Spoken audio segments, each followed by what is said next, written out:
నమస్తే welcome to clue today news. Ghatkesar ఉమ్మడి మండల రైతు రుణమాఫీ సాధన సమితి ఆధ్వర్యంలో నిర్వహించిన సమావేశంలో పాల్గొన్న బీజేపీ నియోజకవర్గ ఇన్ఛార్జి ఏనుగు సుదర్శన్ రెడ్డి ఈ సభలో ఆయన రైతాంగం ప్రభుత్వం చేతిలో మోసపోయిన విధానాన్ని ఎండగట్టారు. గట్కేసర్ రైతు సహకార సంఘం పరిధిలో 1200 మంది రైతులకు రుణమాఫీ చేయకుండా మోసం చేసిన ప్రభుత్వం కాంగ్రెస్ ప్రభుత్వం ఏర్పడి దాదాపు 1.5 సంవత్సరాల కాలం గడుస్తున్నప్పటికీ సరైన విధంగా ఈ సమస్య పరిష్కారానికి పూనుకోకపోవటం భావ్యం కాదు. ఈ సమస్య పరిష్కారం కొరకు ఉద్యమ ఉధృతిని పెంచాల్సిన అవసరం ఎంతైనా ఉందన్నారు.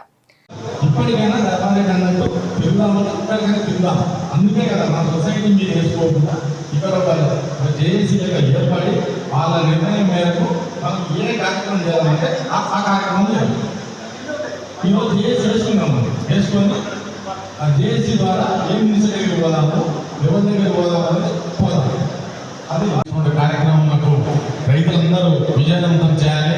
ఎవరి ఒక్కరి పని కాదు, ఇది రైతు సోదరులు అందరినీ. కాబట్టి ఒక కార్యక్రమం ముందుకు తీసుకుపోదాము. రైతులందరూ వేదికపైకి వస్తే ఒక గ్రూప్ ఫోటో తీసుకుందాము. తర్వాత లంచ్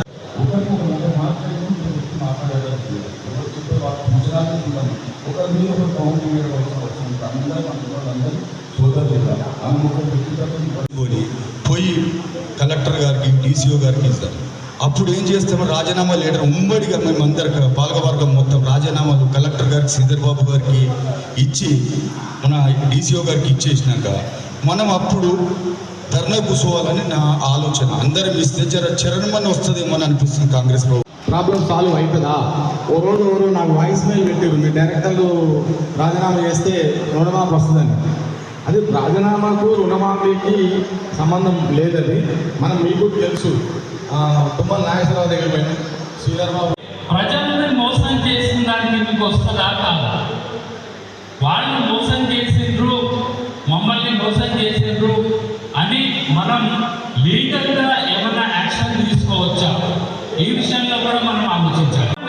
మీరు ఇచ్చిన హామీలు ఎంతవరకు నెరవేర్చిండ్రు, మీరు ఇచ్చిన హామీలు ఏంటి, మీరు ఎంతవరకు నెరవేర్చిండ్రు అని కూడా మనం కోరవచ్చు. కేవలం ఒక 10 రూపాయల స్టాంప్ పేపర్ మీద దరఖాస్తు చేస్తే RTA యాక్ట్ కింద అది కూడా కోరవచ్చు. అది కూడా మనకు చాలా వరకు అవుతుంది. ఇంకోటి ఏంటంటే నిరసన కార్యక్రమాలు ఎన్నో ఉంటాయి, రిలే దీక్షలు, అది ఇది.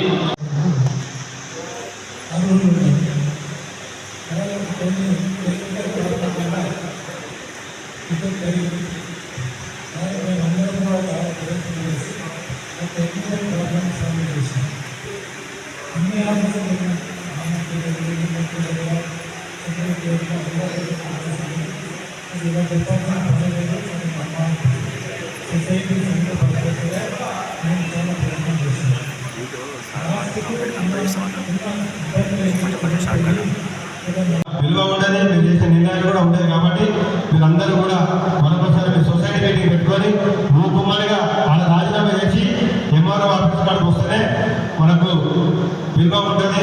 ఇదంతా కూడా ప్రభుత్వం అందరి చేత ఉండాలి. ఏదో నలుగురు చేస్తే పని కాదు. ధర్నా కూర్చుందామంటే రైతులు అందరూ కూడా కూర్చున్నాం. ఒకసారి జాగ్రత్త మొత్తం పొద్దుగా ఆ విధంగా మనం ముందు పోతేనే ప్రభుత్వానికి తెలిసి వస్తుంది. మొన్న 15 ఆగస్టు నాడు రైతులు అందరికీ కూడా రుణమాఫీ చేసామని మాట్లాడేది పెద్దలు. ఆ రోజు అది తప్పు, అది 100% తప్పు. ఎంతో కొంతమంది నుంచి అందరికీ చెప్పడం ఎంతవరకు కరెక్ట్. ఇంకా కొన్ని ఇచ్చేది మేము ఇలాంటి చెప్పుకోవాలి తప్ప కానీ అందరికీ సాగుబడి ఈ ప్రాంతంలో జరుగుతుంటే రైతాంగం రాని మన పరిస్థితి చాలా మనము ముందుకు వెళ్ళాలంటే ఆలోచన చేయవలసిన అవసరం ఉంటుంది. మరి ఆ విధంగానే దీనికి ఒక స్టీరింగ్ కమిటీ వేయండి. ఒక స్టీరింగ్ కమిటీ వేసి ఒక సభాధ్యక్షులు చేసి ఈ కార్యాచరణలో ముందుకు తీసుకుపోవాలంటే అంటే ఆశాభాష కాదు. మరి తప్పకుండా నేను మైపాల్ రెడ్డికి రేసు లక్ష్మారెడ్డి గారు వాళ్ళ దృష్టికి తెస్తున్నా. తొందరగా ఒక కమిటీ వేసి ఆ కమిటీ నాయకత్వంలో మరి మా మిత్రుడు మా ఎంపీపీ గారు, మాజీ ఎంపీపీ గారు తమ్ముడు సుదర్శన్ రెడ్డి గారు ఉన్నారు. మీరందరూ కలిసి పార్టీలకు అతీతంగా, రాజకీయ పార్టీలకు అతీతంగా అందరం కలిసి పోరాటం చేస్తేనే ఈ కార్యక్రమంలో మనము ముందుకు పోతాం. కాబట్టి తప్పకుండా ఈ కార్యాచరణను తొందరగా స్టార్ట్ చేస్తేనే రాష్ట్ర నలుమూలల్లో సాధన సమితి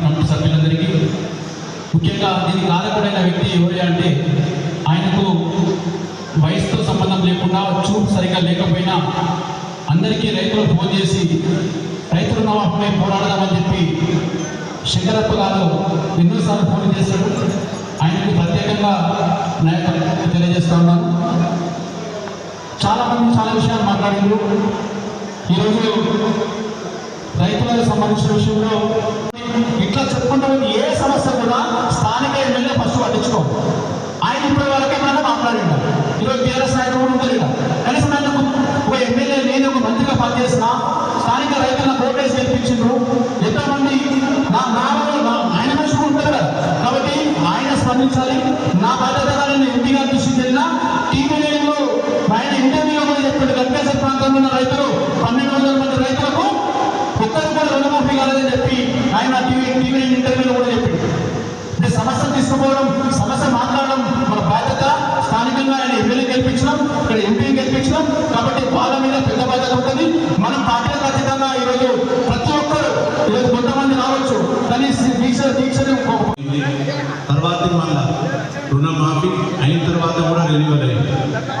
గట్కేశ్వర్లో నేను గత చైర్మన్ గొంగళ స్వామి గారు ఉన్నప్పుడు మార్టిగేట్ చేయించుకొని గట్కేశ్వర్లో లోన్ తీసుకున్న వ్యక్తిని క్లియర్గా కట్టినాను.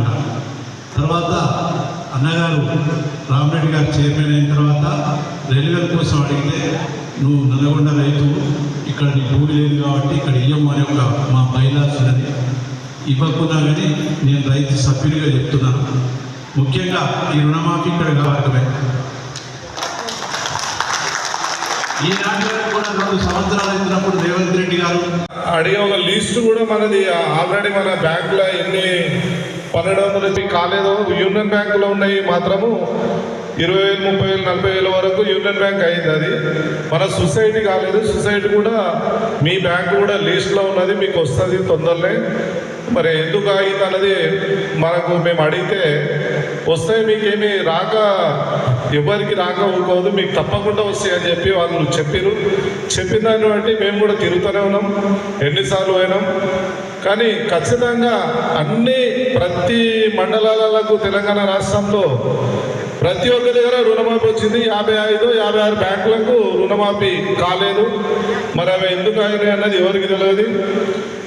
మరి దాన్ని దృష్టిలో పెట్టుకొని మనం కూడా రైతులందరము ఈ మండల పరిస్థితి చూడు. ఈ మండలంలో దగ్గర మన సొసైటీ బ్యాంకులో ఒక 11 చిల్లర అంటే ఒక 30 మందికి 40 మందికి అయినా చెప్తున్నారు. మిగతా వాళ్ళైతే 100% కాలేదు. గుడి మీద చేయని చెప్తున్నా, నేను కూడా బయట చెప్తున్నా. నేను ప్రైవేట్ బ్యాంకులో తీసుకున్నా 2 లక్షల పైన ఉందని చెప్పి అది కూడా కార్యాచరణ ఎటువంటి వాళ్ళకు ఇన్స్ట్రక్షన్స్ ఇవ్వలేదు. ఆ బ్యాంకులో లేకపోతే ఏం చెప్తున్నారు, వాళ్ళకు నోటీస్ ఇచ్చారు, అయ్యా మీకు 1 లక్ష రూపాయలు అయితే కట్టిన అదొక పంట అయిపోయింది. మళ్ళా 1 లక్ష వచ్చింది మొన్న ఏప్రిల్ ఒకసారి వస్తుంది, సెప్టెంబర్ ఒకసారి. ఆ చూడాలి అదే ఇప్పుడు స్టార్ట్ అయింది. అదే ముఖ్యంగా గట్కేశ్వర్ ఉమ్మడి మండల రైతులకు రుణమాఫీ కాలేదని మరి మన మిత్రులు ముందుకు వచ్చి ఎక్కడి కార్యక్రమం ఏర్పాటు చేసి రైతుల పక్షాన మరి ఎందుకంటే ప్రభుత్వాలు వాళ్ళ అధికారంలో రావడానికి ఎన్నో హామీలు ఇస్తున్నారు. అంటే అధికారంలోకి వస్తామా రామా అని ముందు చూపు లేకుండా అసలు గవర్నమెంట్ దగ్గర డబ్బు ఎంతుందని చూడకుండా ప్రతి ప్రభుత్వం అది సెంట్రల్ కానీ స్టేట్ కానీ ఏదైనా కూడా రైతులతోనే ఆటలు ఆడుకుంటారు, రైతులని మోసం చేస్తూనే ఉంటారు. అన్ని ప్రభుత్వాలు కూడా రైతుల పేరు చెప్పి ఓట్లు దండుకొని ప్రభుత్వాలు ఏర్పడిన తర్వాత రైతులను నట్టేకి వచ్చే ప్రభుత్వాలను కూడా మనం చూస్తూనే ఉన్నాం. మరి మనందరం కూడా రైతు రుణమాఫీ కావాలని ఏ రైతు కూడా అడగలే, ఏ రైతు కూడా చేసి ఆపలే, విషయం అడగలే. వాళ్ళ రాజకీయం కోసం, వాళ్ళ అధికారం కోసం రుణమాఫీ చేస్తామని, రైతు బంధు ఇస్తామని, రైతు అన్నీ చెప్పి మరి చెప్పిన చేసి చూపించాలి. దాదాపు గత ప్రభుత్వం ఈ ప్రభుత్వం వచ్చి ఆగస్టుకు 20 నెలలు దాదాపుగా, రేపు డిసెంబర్ 8 తారీఖు వస్తే 2 ఏళ్ళు. మరి 2 ఏళ్ల పరిధిలో మరి దాదాపుగా కూడా తెలంగాణ వ్యాప్తంగా అన్ని రుణమాఫీ జరిగితే మరి గట్కేశ్వర మండలంలో ఎందుకు జరగలేదని కూడా మనం కొంచెం ఆత్మవిమర్శ చేసుకోవాలి. ఎందుకంటే మరి హైదరాబాద్ దగ్గర ఉన్నాం, మన భూముల ధరలు పెరిగినాయి, అందరం కూడా వ్యాపారం చేస్తూ వ్యవసాయం కూడా చేస్తూ